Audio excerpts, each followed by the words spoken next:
Saudações esmeraldinas. É aquela sensação, quem já jogou banco imobiliário sabe muito bem. De repente você está caminhando lá pelo tabuleiro, cai numa casa de sorte ou revés, aí tira aquela cartinha, né, do sorte ou revés e fala, volte ao início do jogo. É mais ou menos essa sensação que o torcedor esmeraldino tem no dia de hoje. Parece que a gente vai ter que começar tudo do zero, porque a confiança foi lá embaixo.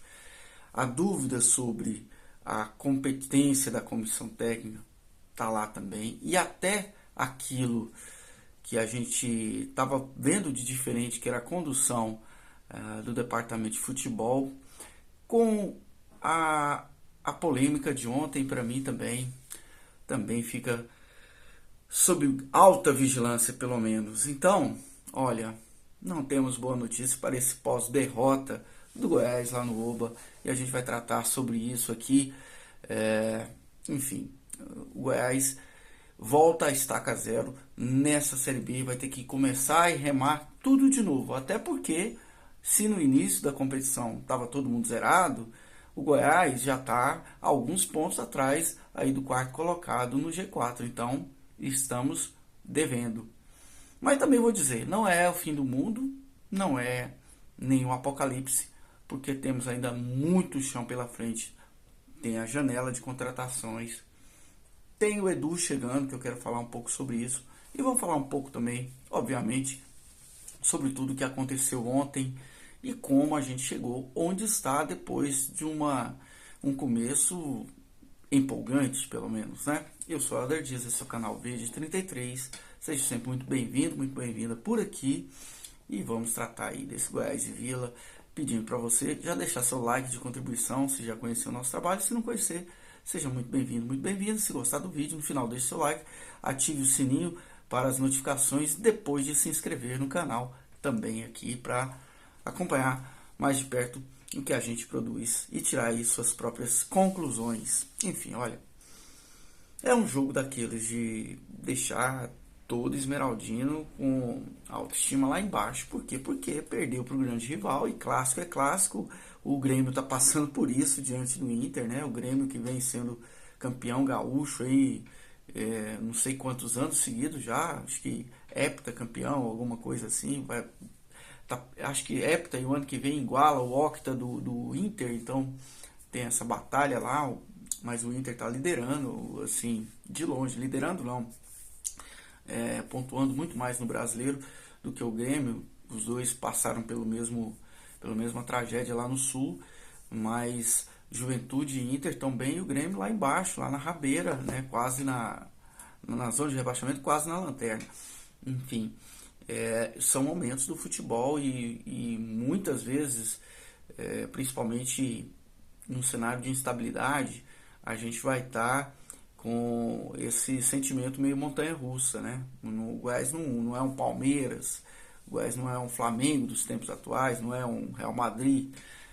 O Goiás é um time que poderia estar, sim, estabilizado, pelo menos ao nível aí de um Atlético Paranaense, mas o nosso passado nos condena. Então, temos aí uma dívida de décadas aí de atraso no que diz respeito à administração do clube e o crescimento, né? O Goiás se apequenou em vez de crescer aí, pelo menos nos últimos 15, 20 anos aí, vamos dizer, quase isso. O Goiás parou de crescer e se apequenou. E qualquer faisquinha que mostre o Goiás como era antigamente para a torcida, mesmo que seja uma leve silhueta, né? Um vulto passando daquele time que um dia já teve aí um ataque chamado de trio elétrico, com grafite, com Dimba, com Araújo, que já teve Fernandão, Dio, Alex, Aloísio, Danilo, Evair e tantos outros aí, só do ano 2000 para cá, sem falar em meias e defensores, né? Qualquer lampejo que mostre isso deixa o torcedor muito feliz, e foi isso que aconteceu no início do Brasileiro, com o Goiás passando o carro por cima de quase todo mundo aí, chegando a liderar e dando aquela elevada na autoestima, que é o que o esmeraldino mais tem precisado nos últimos tempos. E agora eu posso dizer que o Goiás voltou à média, que é uma fase ruim. Olha, eu espero que seja uma sequência. Primeiro, o Goiás jogou 7 partidas fora de casa. Esse do jogo contra o Vila Nova foi um jogo fora de casa, apesar de ter sido em Goiânia. Então, e 5 em casa. Dos 5 em casa, o Goiás ganhou. Bem lembrando isso, hein? O Goiás ainda tem 2 jogos a mais em casa para fazer do que muitos adversários. Isso é importante, principalmente para o Goiás. Se o Goiás ganhar 2 jogos em casa, ele volta para o G4. Se ele ganhar os 2 próximos jogos e um empate fora de casa, os 2 em casa e um empate fora, ele vai conseguir voltar para o G4, eu tenho absoluta certeza. Então, esse não é o problema. O problema não é a pontuação atual. O problema é a confiança que a gente tem no que esse povo pode produzir em campo, que foi algo que avassalador. A gente vê o elenco com olhos de quem está muito desconfiado, né? Então, o Thiago Galhardo voltou, tivemos a oportunidade de abrir o placar na partida com uma assistência dele, que seria uma assistência caso o gol do Marcão novamente, né? Cabeceou na trave, acontece. Não é todo dia que o volante vai fazer um gol, né? Ainda mais ele que é o artilheiro do Goiás, para ver a incompetência que temos no ataque. O artilheiro é o Marcão. E não fizemos. Também, olha só, o Tadeu já tinha defendido umas 2 bolas ali antes, né? Então o Goiás poderia já estar perdendo o jogo naquele momento, porque o Vila Nova dominou a partida na grande maioria do jogo. E só depois que o Goiás sofreu o gol é que sim, o Goiás toma conta mais das ações ofensivas. Por quê? Porque até que a posse de bola, o Goiás teve mais a posse de bola do que o Vila, jogando lá nos domínios deles. O Goiás teve mais a posse de bola, mas aquela posse de bola a la Espanha 2022 no Catar, né? Tem posse de bola pra caramba, mas a efetividade, cadê? Cadê a efetividade do time? Então, o Goiás não tem a concentração do jogo do Goiás quando tá com a bola é no miolo do campo. Não é? Você não vê nenhuma uma frestinha mais verde ali de calor. Não digo nem amarela e nem vermelha, hein? Nem laranja. Mais verde de calor no ataque, pelo lado, pelo menos da área adversária. O Goiás, então, em termos de ofensividade, em termos de machucar o adversário com alguma bola, isso está sendo muito raro, né? Então não dá nem traço na mancha de calor. Isso é um problema porque jogando em casa é diferente. O Goiás ataca, o Goiás vai, mas a gente vem contra o Santos, contra o Vila, contra o Avaí, contra todos os times, desde o Ceará. Só contra o Brusque, não, porque o Brusque foi muito inferior, pelo menos naquele jogo, né? Então, mas de resto, o comportamento do Goiás fora de casa está sendo muito ruim e isso coloca em jogo aí, em xeque, a competência da comissão técnica, especialmente Márcio Zanardi. Então, ele não conseguiu achar solução para isso ainda. E já era para ter achado. Teve tempo para treinar, tá aí há muito tempo já, deveria ter achado solução. E o Goiás não consegue. Então, não acho que ele vai ser demitido por agora. Não acho que... Não por isso. Tem outras coisas rolando por aí. Mas mais uma partida sem vencer em casa e a coisa vai ficar muito feia. Para ele, para a comissão técnica. E também para o Lucas Andrino, que veio junto com ele no pacote. Por quê? Esse sistema do Goiás de administração é muito novo para todo mundo. Inclusive para quem está lá na cúpula do Goiás. Seria preciso dar mais tempo para isso. Mas o tempo só vem se vierem os resultados. Isso é óbvio, né, no futebol. Para todo mundo isso acontece, não é só no Goiás. E a diretoria, de fato, os conselheiros do Goiás já estão insatisfeitos.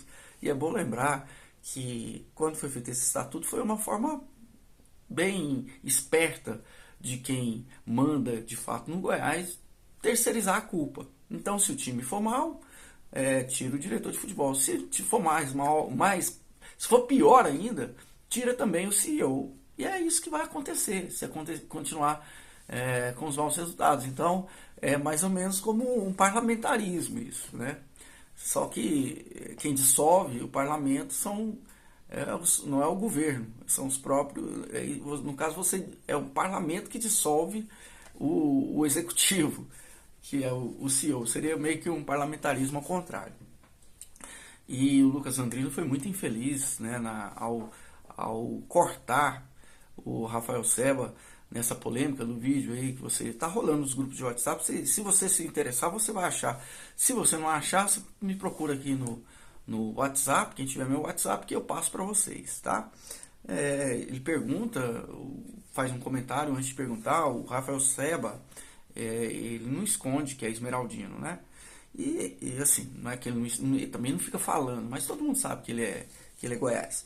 E ele faz a pergunta pro Lucas Andrino, diretor de futebol, e comenta que o Goiás poderia até ter sido goleado. E realmente poderia, se leva um gol no primeiro tempo, se descontrola, se o Vila continua a pressão. Eu acredito que o Vila continuaria pressionando se fizesse o gol. Não é característica do Vila Nova fazer isso. Ia fazer um gol e se segurar, como fez, inclusive. Mas, de fato, o Vila teve muita chance de abrir o placar antes do gol. E ele pergunta e o Lucas Andrino acha ruim, né? Não, o que você acha? Como é que você acha que seria? Por que eu não concordo com você? E começa a questionar e começa a ficar irritado e fala, você torce pro Vila, você torce pra quem? Isso não é pergunta, isso não interessa pra quem o repórter torce. Se ele é Goiás, se ele é Vila, se ele é Flamengo, Barcelona, não interessa. Não interessa que você tá lá pra responder, porque é o torcedor que quer saber.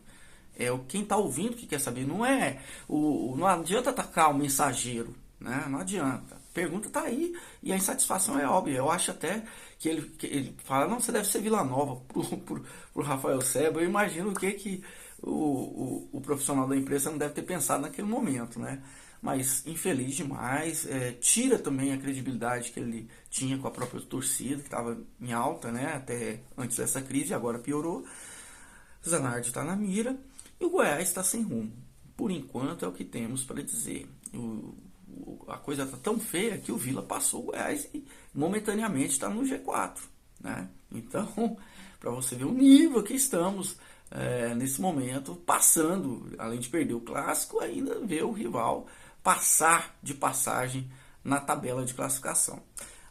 Agora é recolher aí os caquinhos e tentar reconstruir, porque já tem jogo, né? Essa semana tem jogo novamente e é preciso preparar o espírito. Espero que não o couro, né? Porque não vai dar para perder em casa. E próximo jogo, salvo engano, é a América, né? Não olhei, não confirmei aqui na tabela, mas acho que é América Mineiro. Pedreiro também, não tem jogo fácil para ninguém, nem para o Santos, nem para o Goiás, nem para o Novo Horizontino, nem para ninguém que esteja nessa Série B. Tá muito equilibrado. Deixa aí sua opinião. Se você gostou desse vídeo, deixe seu like. É isso aí, né? Vamos reconstruir. Vamos começar lá no Banco Imobiliário de novo, lá do ponto de partida. Um abraço, boa semana e até mais.